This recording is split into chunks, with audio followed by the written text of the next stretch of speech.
Combien tu prends de poids? 6 kilos. Enfin, je fais 2 fois 3 là.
Le haut est bien sec, mais le bas, c'est normal, hein, il fallait que je puisse le couper. Donc là, je suis en train d'étirer la paroi et ensuite, il faudra que je fasse un cylindre de plus pour mettre par-dessus, mais je ne sais pas s'il pourra porter le poids.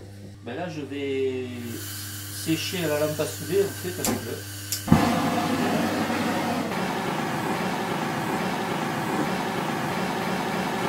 Le haut étant trop mou, je suis en train d'accélérer le séchage à la lampe à souder. On va chauffer la terre. Ça permet de chauffer la terre dans toute son épaisseur, alors que si on le faisait avec un ventilateur ou avec un séchoir ou un décapeur thermique, on a tendance à sécher que la surface.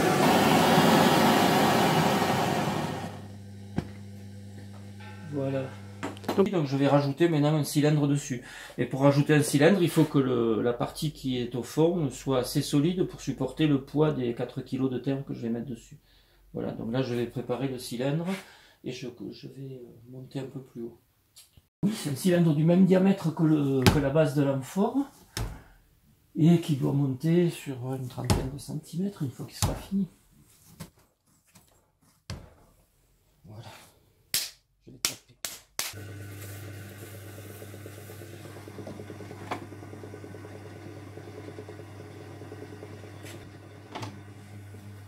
Pourquoi tu fais ça avant de coller la deuxième boule?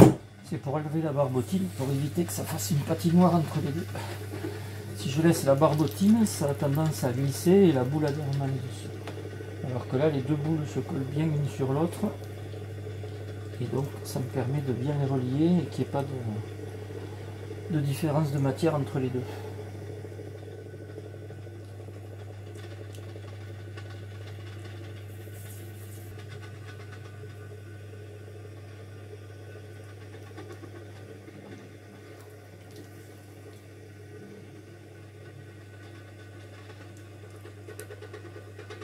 Combien de poids ça entre les deux? Là il y a 4 kg à peu près. C'est deux boules de 2 kg en fait. Pour la base j'avais pris 6 kg au total. Sinon j'avais fait deux boules de 3. Est-ce qu'on était sûr qu'elles étaient faites sur ce principe-là, les amphores? C'est difficile d'être sûr parce qu'il y a des amphores qui sont faites différemment les unes des autres. Elles ne sont pas toutes été fabriquées au même endroit, ni par les mêmes potiers. Là, je pense que c'est presque sûr. Elles pourraient être fabriquées dans l'autre sens, mais ça compliquerait un peu les choses. Ça veut dire qu'il faudrait fabriquer d'abord le haut, puis la retourner pour fabriquer le fond à la fin. C'est pas impossible. Mais c'est très difficile de savoir au montage, il faudrait observer beaucoup d'amphores cassés pour se rendre compte des traces dessus, pour savoir si elles étaient faites dans un sens, dans l'autre. Voilà, c'est la partie délicate en fait, où il faut prévoir l'ouverture exacte de l'autre amphore, enfin de la partie qui est déjà faite, et préparer la petite tranchée, on va dire, voilà, dans laquelle on va emboîter l'autre partie. Ça c'est... Voilà, il faut être sûr qu'on va tomber pile dessus, sinon on risque des petits problèmes d'emboîtement. Et quand la terre est molle, on n'a pas trop la possibilité après de la retravailler sur place. Je pense que c'est bon. Là, je prépare l'endroit où je vais couper la terre pour pouvoir passer le couteau. Voilà. Le rondeau va me servir à la retourner sans qu'il tombe et sans la déformer tant que possible.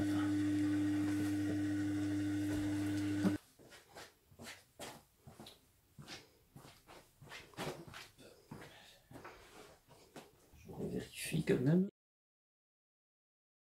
Ça ne correspond pas, je suis obligé de resserrer un peu l'un ou l'autre. En fonction des besoins. Ensuite.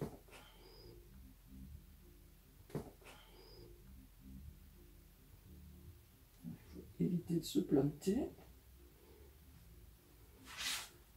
Voilà, je pense que c'est... Elle peut être légèrement décalée. Après on le recale au moment du collage. Là pour l'instant il est juste posé. Et avec le couteau pointu, je vais décoller le bout. C'est une partie délicate parce qu'il ne faut pas faire tomber. Voilà.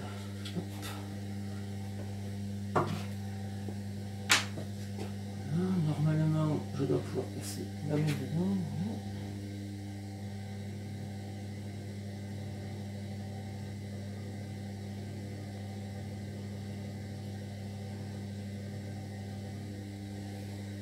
C'est important que les deux parties adhèrent bien l'une à l'autre, de bien pincer le V que forme la terre pour pincer l'autre terre entre les deux.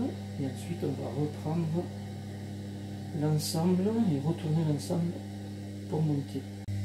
Et ensuite, je vais continuer d'étirer la terre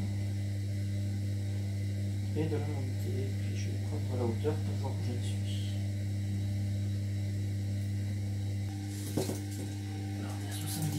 Voilà, il me manque le col en fait à faire. Il faut que j'élargisse un petit peu le haut et après il me faut faire le col. Donc là, le col, je dois rapporter un peu de terre pour pouvoir le faire. Donc je ne vais pas le faire maintenant, je vais laisser un temps de séchage. Je suis en train d'évaser un petit peu le haut parce qu'il est un petit peu étroit par rapport à l'original. Hein. On a un fond assez large et ces amphores-là, elles sont quasiment verticales, presque jusqu'à haut. Après, il y a le rétrécissement uniquement pour le col. Voilà. Et puis on voit bien quand on en voit, disons, des originales, hein, celles qui ont vraiment été trouvées en mer, qu'en fait la régularité est toute relative. Hein. C'était fait sûrement très vite et destiné à ne pas être réutilisé 50 fois. Donc, elles sont verticales comme des tuyaux de poêle et on peut les poser les unes à côté des autres sans qu'il y ait des parties vides.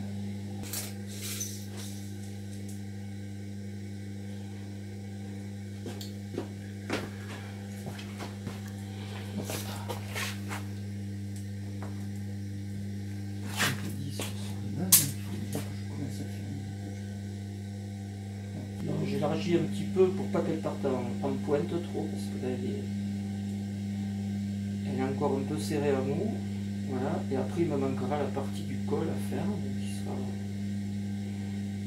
la partie finale de l'amphore, et ensuite il restera les anses à coller. Donc là j'ai encore un passage, finalement elle est faite avec deux parties superposées et une troisième pour faire le col. L'arrêter par là, je reprendrai. De toute façon, les petits romains ne tournaient pas sur des trous électriques, hein. Donc ils avaient quand même une lenteur de tournage. Ça ne tournait pas beaucoup plus vite que ça, je pense. Voilà, je vais laisser sécher. Si je suis trop pressé, je peux tricher et donner un coup avec le chalumeau, hein, mais je ne pense pas que les Romains avaient des chalumeaux pour sécher. Quoique, dans certains cas, dans les régions humides, on sait que traditionnellement, on pouvait mettre un petit pot à l'intérieur, suspendu avec des braises, pour sécher justement les poteries en hiver. Quand on avait du mal à les faire sécher, on accélérait le séchage comme ça. De toute façon, bon, elle est très molle, donc je vais d'abord la sécher, je vais finir l'autre et je verrai celle-là ce que je vais faire. Donc ça me permet de sécher un peu les pièces et d'accélérer le travail, on va dire. Ce qui me manque, c'est de mettre un petit cylindre de plus dessus, comme j'ai fait tout à l'heure. Je resserre, après je vais le tirer, le resserrer, le sortir, faire la forme du col, et ensuite on laisse sécher un petit peu et on va rajouter les anses. Donc pour le col, pour le cylindre, tu vas mettre combien de poids? Je vais mettre à peu près 2 kg. C'est en fonction de quoi? Voilà, comme je ne sais pas exactement combien il me faut, je prends à peu près 2 kg et je couperai ce qu'il y aura de trop. Mais il vaut mieux toujours avoir un peu trop de terre que manquer de terre pour faire le bord. Hein, c'est la partie qui doit être solide, la lèvre. Il faut qu'il y ait un peu d'épaisseur.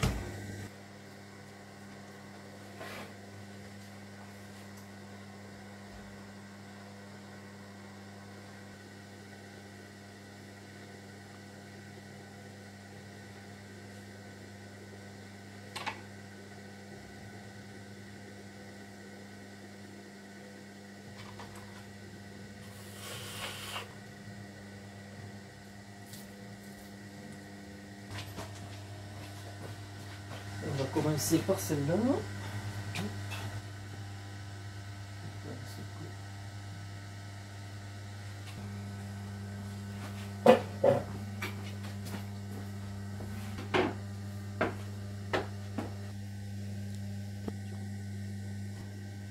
Voilà, je redécolle toujours. Après, je m'assure que ma main passe bien à l'intérieur.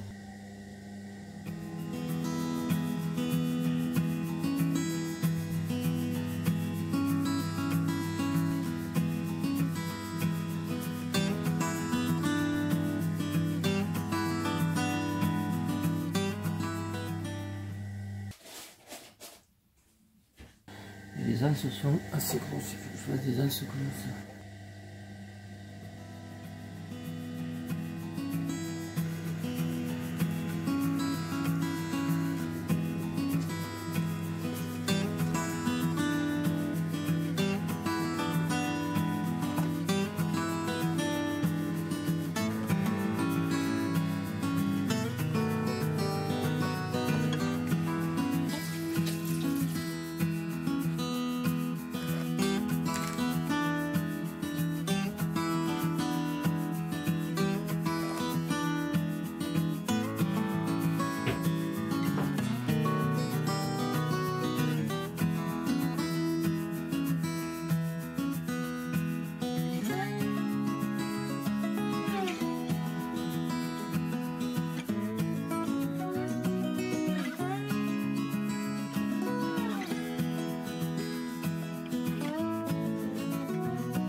Donc ça, c'est pour renforcer le collage. Hein. Voilà, c'est pour que, je pense, l'angle se tienne mieux et qu'elle résiste. Je pense que des fois, le trou doit être encore plus fermé que ça.